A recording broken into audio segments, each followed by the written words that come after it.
Hello നമസ്കാരം. ഇന്നലെ കഥ പറയൽ ടാസ്കിൽ ആദില കഥ കേട്ട് നിൽക്കുവാണേ. അടുത്ത് കേൾക്കാനായിട്ട് മസ്താനി വരുന്നുണ്ട്. യു ആർ എവിക്റ്റഡ് എന്ന് മസ്താനിയുടെ അടുത്ത് ആദില പറയുന്നുണ്ട്. ആ സമയം അയ്യോ ആണോ എന്ന് പറഞ്ഞിട്ട് മസ്താനി തിരിയുമ്പോൾ ആദില അല്ല എന്ന് പറഞ്ഞ് തിരിച്ചു വിളിക്കുന്നുണ്ട്. ഇതൊക്കെ കാണുമ്പോൾ നമുക്കറിയാം നേരത്തെ മസ്താനിയുടെ കാര്യത്തിൽ ഏതാണ് തീരുമാനമായിട്ടുണ്ട് എന്ന്. ആദില തമാശയായിട്ടാണ് പറഞ്ഞതെങ്കിൽ കൂടി എത്ര കൃത്യമായിട്ടാണ് പറഞ്ഞതെന്ന് നോക്കണേ. ഇതാണ് നിൻ്റെ വാക്ക് അറം പറ്റിപ്പോയി എന്നൊക്കെ പലരും പറയുന്നത് കേൾക്കാറില്ലേ. ശരിക്കും ആദിലയുടെ വാക്ക് അറം പറ്റി കേട്ടോ. മസ്താനി അങ്ങനെ പുറത്തു പോവുകയാണ്. ആ സമയം നമ്മുടെ ജിസയിൽ മാത്രമാണ് മസ്താനിയുടെ പേര് പറഞ്ഞത്. അതായത് ലാലേട്ടൻ ഒരു ടാസ്ക് കൊടുത്തിരുന്നല്ലോ, അവിടെ നിൽക്കാൻ അർഹതയില്ലാത്തവരാരാണ് എന്ന് പറയാന്നുള്ള ഒരു ടാസ്ക് കൊടുത്തിട്ടുണ്ടായിരുന്നല്ലോ. അങ്ങനെ നിൽക്കാൻ അർഹതയില്ലാത്തവരുടെ നെറ്റിയിൽ ഒരു സ്റ്റിക്കർ ഒട്ടിക്കാനാണ് ലാലേട്ടൻ പറഞ്ഞത്. ആ നേരം നമ്മുടെ ജിസയിൽ മസ്താനിയുടെ നെറ്റിയിൽ സ്റ്റിക്കർ ഒട്ടിച്ചു.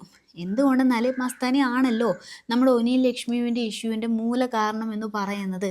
പിന്നെ മസ്താനിയുടെ പെർഫോമൻസ് ഒക്കെ കുറ്റപ്പെടുത്തിയാണ് നമ്മുടെ ജിസയിൽ അവിടെ സ്റ്റിക്കർ ഒട്ടിച്ചത്.